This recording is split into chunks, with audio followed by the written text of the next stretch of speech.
நம்ம இப்போது பச்சை தக்காளி வச்சு எப்படி நம்ம வந்து ஒரு சப்ஜி பண்ணுறதுன்னு நம்ம பார்ப்போம். வாங்க, இது ரொம்ப டேஸ்ட்டாக இருக்கும்.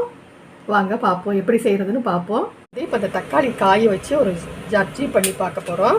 ரொம்ப ஈஸியாக இருக்கும். இது ரொம்ப உடம்புக்கு தக்காளி காய் வந்து ரொம்ப சத்தானது. இது வாங்க, இது எப்படி ஈஸியாக பண்ணிடலாம். இது எப்படி செய்யலான்னு பார்ப்போம் வாங்க.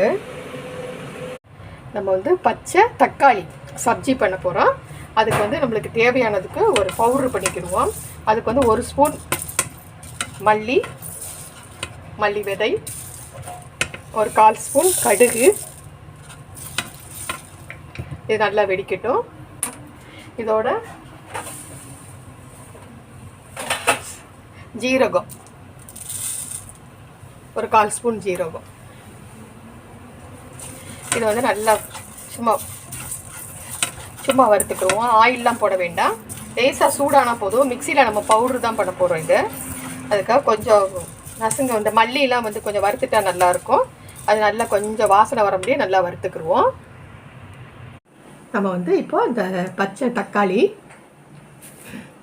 இது வந்து நீளமாக இருக்கும்ல, அந்த பெங்களூர் தக்காளின்னு சொல்லுவோம்ல பழுத்தா, அந்த இதை வந்து நம்ம 2ஆக கட் பண்ணிக்குவோம். இது ரொம்ப உடம்புக்கு ரொம்ப நல்லது. இது கிரேப்ஸ் மாதிரி இருக்குது. இதெல்லாம் நல்லா கட் பண்ணிக்கணும். நல்லா தக்காளி வெங்காயமும் நல்லா வதக்கிட்டு நல்லா எண்ணெயோடு நல்லா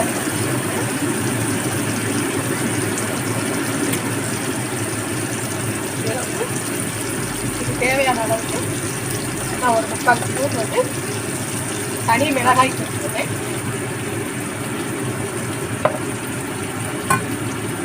கொஞ்சம் மஞ்சள் தூள், கொஞ்சம் ஒரு சின்ன ஸ்பூனில் கொஞ்சம் மஞ்சள் தூள். இதை நல்லா வதக்கிக்கணும். ஆயில்லையே இதாக இருக்கட்டும். இதில் வந்து கொஞ்சோண்டு கறி மசாலா, கொஞ்சம் ஒரு 1/4 ஸ்பூன் கறி மசாலா. இது எண்ணெயிலே கொஞ்சம் நல்லா வதங்கிடட்டும். இந்த வதங்கினதில் அப்போ இந்த பச்சை தக்காளியே போட்டுருவோம்.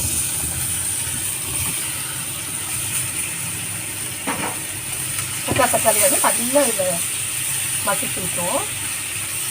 நல்லா கலந்துடுவோம். இது கலக்கிறதுக்கு முன்னாடி கொஞ்சம் நம்ம வந்து உப்பு போட்டுட்டோம். கொஞ்சம் அதுக்கு தேவையான அளவுக்கு சால்ட்டு போட்டுருவோம். இந்த எண்ணெயிலேயே இந்த மசாலா கூட இந்த பச்சை தக்காளி வந்து நல்லா வதக்கிடுவோம்.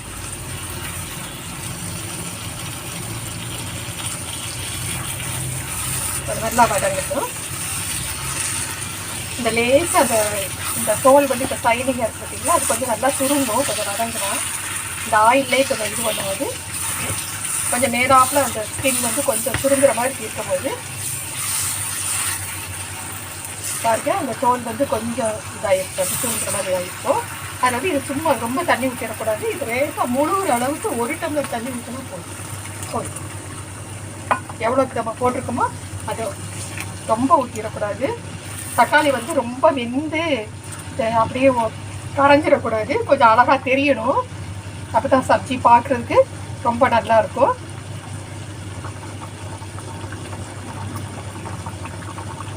அவ்வளோதான். இதுக்கு வந்து தேவையான அளவுக்கு உப்பு போட்டுருவோம். இது கொஞ்சம் போட்டும் போதும் இப்போ பத்தலை, கொஞ்சோண்டு சால்ட் மட்டும் போட்டுக்கிறேன். அவ்வளோதான். இது நம்ம வந்து கொஞ்சம் தண்ணி வத்துட்டோம்.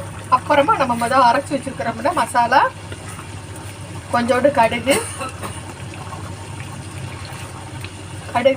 ஒரு 1/2 ஸ்பூனு, மல்லி 1 ஸ்பூனு, ஜீரகம் அது கொஞ்சம் நல்லா குறைன்னு அரைச்சி வச்சுருக்கோம். இது நல்லா வேகட்டும். தண்ணியே நல்லா வத்திரட்டும். ரொம்ப வெந்து அந்த குழஞ்சிடக்கூடாது.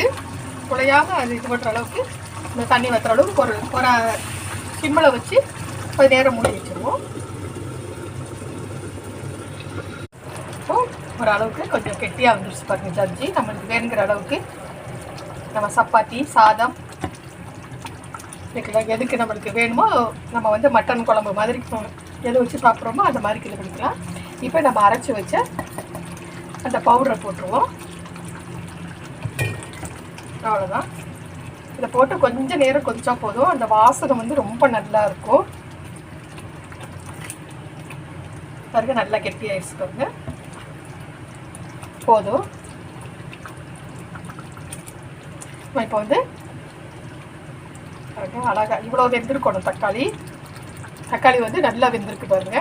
நல்லாவும் வெந்திருக்கணும், ஆனால் ரொம்ப குழஞ்சிடக்கூடாது. இந்த மாதிரிக்கு நம்ம இது பண்ணால் போதும். அவ்வளோதான். இது கொஞ்சம் இன்னும் உங்களுக்கு கெட்டியாக வேணும் அப்படின்னா கெட்டியாக வச்சுக்கிடலாம். இல்லை நம்ம சப்பாத்தி பூரிக்கு சாதத்தில் போட்டு பிசையணும்னா இந்த அளவுக்கு கிரேவியாக இருந்தால் போதும். எனக்கு வந்து இந்த அளவுக்கு கிரேவி போதும். எப்படி வச்சாலும் சரி, இந்த பச்சை தக்காளி மட்டும் கொஞ்சம் உடஞ்சிடாமல் நம்ம வச்சுட்டா போதும். அவ்வளோதான். பாருங்க, இப்போ வந்து நம்ம வந்து சப்ஜி பண்ணியாச்சு. இது வந்து ரொம்ப நல்லா டேஸ்ட்டாக இருக்கும். இது வைட்டமின் ஏ வந்து ரொம்ப நிறைஞ்சது. இது ரொம்ப நல்லது இது உடம்புக்கு. இது பாருங்கள், இந்த பச்சை தக்காளியை வாங்கி நம்ம வந்து ஊரில் நிறைய நம்மளுக்கு கிடைக்கும். அதை வாங்கி நம்ம சமைச்சு நல்லா இது பண்ணுங்கள். இது ரொம்ப டேஸ்ட்டாக இருக்கும். நீங்களும் சாப்பிட்டு பாருங்கள்.